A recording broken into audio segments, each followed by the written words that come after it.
నా గౌతమ్ నాకే బట్టలేసాడేమో అనుకొని నేను చాలా సంతోషపడ్డాను. కానీ ఆ అహల్య నా బట్టలను మార్చిందా? అసలు అదే వ్యక్తి నన్ను ముట్టుకోవడానికి. ఇదంతా చూస్తుంటే ఇక ఈ ఇంట్లో నాకు స్థానం ఉంటుందో లేదో అని అనిపిస్తుంది. ఇలాగే నేను చూస్తూ ఉండలేను. ఇక ఏదో ఒకటి చేస్తాను.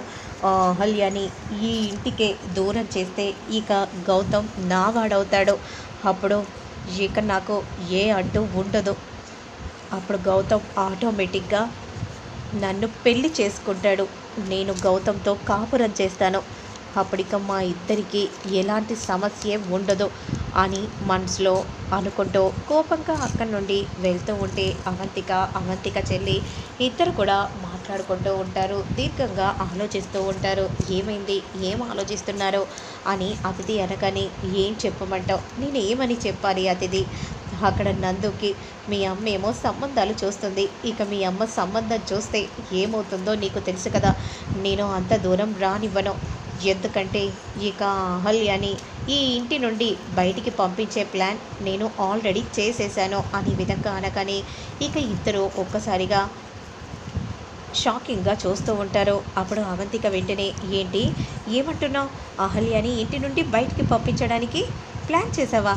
ఏం ప్లాన్ చేసావు? ఇదిగో దీంతోనే ఇప్పుడు నేను ఆ అహల్యని ఈ ఇంటికి దూరం చెయ్యబోతున్నాను. ఇక ఈ ఇల్లు వదిలి వెళ్ళిపోతుంది.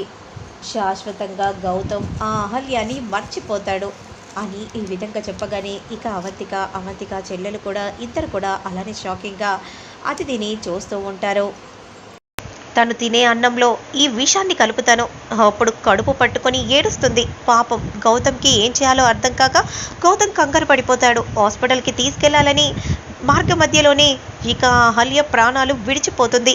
అప్పుడు ఇక దాని పీడ విరగడైపోతుంది కదా అని ఈ విధంగా అతిథి అనగానే, కానీ ఇదంతా సాధ్యమేనా? కొంపతీసి నీ మీద వస్తే చివరికి నువ్వే ఏదో చేశావని గౌతమ్కి తెలిస్తే అప్పుడు నిన్ను ఎప్పటికీ క్షమించడు కదా అన్నయ్య. లేదు, అలా జరగకుండానే సెట్ చేశాను. ఇదిగో నా చేతికి నా ఫింగర్ ప్రింట్స్ పడవు. ఈ టిష్యూని పెట్టుకున్నాను కాబట్టి నా ఫింగర్ ప్రింట్స్ దీని మీద ఉండవు. ఒకవేళ సిఐడి వాళ్ళు వచ్చి ఎంక్వైరీ చేసినా కూడా నేను దొరకను. అలాంటప్పుడు నేనే చేశానని ఎవరికీ తెలియదు కదా అని విధంగా అతిథి అనగానే, ఇదేదో మంచి ఐడియాలనే ఉంది. ఇక వెంటనే ప్లాన్ని ఇంప్లిమెంట్ చేసిద్దాము అని గౌతమ్ వాళ్ళ అక్కతో మాట్లాడుతూ ఉంటుంది అతిథి. ఇక ఇద్దరు కలిసి ప్లాన్ ప్రకారం అహల్య తినే ప్లేట్లో విషాన్ని కలుపుతారు.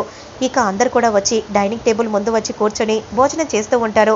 అహల్య కూడా భోజనం చేస్తూ ఉంటుంది. తినవే తిను, ఇంకొద్ది సేపట్లో ఇక నువ్వు పైలోకానికి పోబోతున్నావు అని విధంగా అతిథి మనసులో అనుకుంటూ ఉంటుంది. ఇక అలా భోజనం తింటూ ఉండగా ఒక్కసారిగా కడుపు నొప్పితో అమ్మా అని గట్టిగా అరుస్తూ ఉంటుంది అహల్య.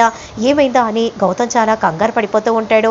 ఇక వెంటనే పరిగెత్తుకుంటూ వచ్చేలోగా కుర్చీ నుండి క్రింద పడిపోతుంది అహల్య అని గౌతమ్ ఎంత మాటలైనా కూడా స్పృహ కోల్పోయి కడుపు నొప్పితో చాలా ఇబ్బంది పడిపోతూ ఉంటుంది.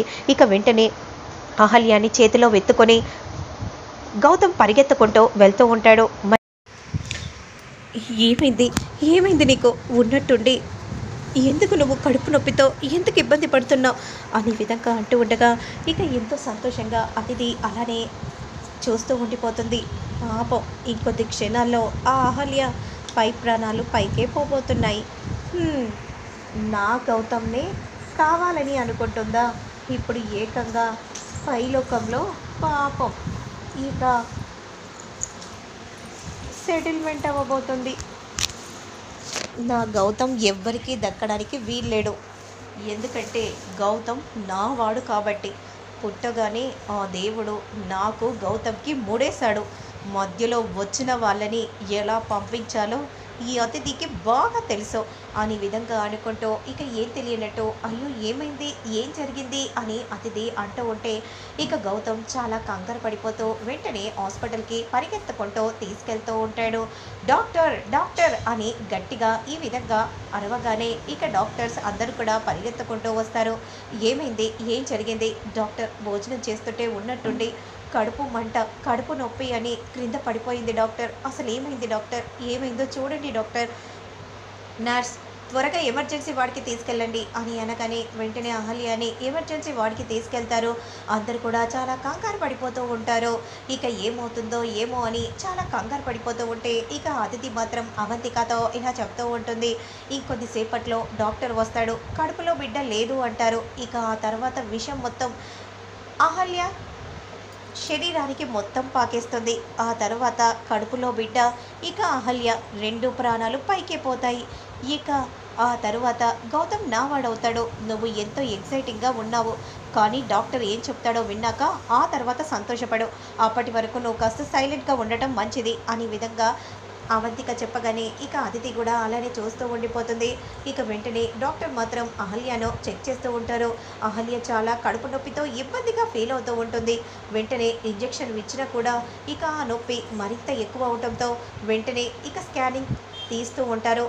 ఇక అంతలో ఆ స్కానింగ్ రిపోర్ట్స్ని పట్టుకొని డాక్టర్ బయటికి రాగానే అప్పుడు వెంటనే గౌతమ్ మాత్రం పరిగెత్తుకుంటూ వచ్చి, డాక్టర్ ఏమైంది డాక్టర్, ఏం జరిగింది డాక్టర్ అనే విధంగా అంటూ ఉంటే, సారీ అసలు ఇలా జరుగుతుందని అనుకోలేదు. మిస్ క్యారీ జరిగిపోయింది. ఇక తను కూడా బ్రతుకుతుందో లేదో ఇంకొద్ది సేపట్లో 24 గంటలు తేలేలోగా మేమేది చెప్పలేము అనే విధంగా అనగానే ఒక్కసారిగా గౌతమ్ కుప్పకూలి పడిపోయి ఏడుస్తూ బాధపడిపోతూ ఉంటాడు. ఇక అవంతిక అతిథి ఇద్దరు కూడా చాలా సంతోషపడిపోతూ ఉంటారు. ఈ విషయం అమ్మమ్మకి తెలిస్తే అమ్మమ్మ చాలా సంతోషపడుతుంది అని అతిథి అనుకుంటూ వెంటనే పక్కకు వెళ్ళి ఫోన్ చేయబోతూ ఉంటుంది. మరి ఆ తర్వాత ఏం జరుగుతుంది ఏంటి అనేది నేను మళ్ళీ నెక్స్ట్ వీడియోలో అప్లోడ్ చేస్తాను. లేట్ చేయకుండా చూసేయండి.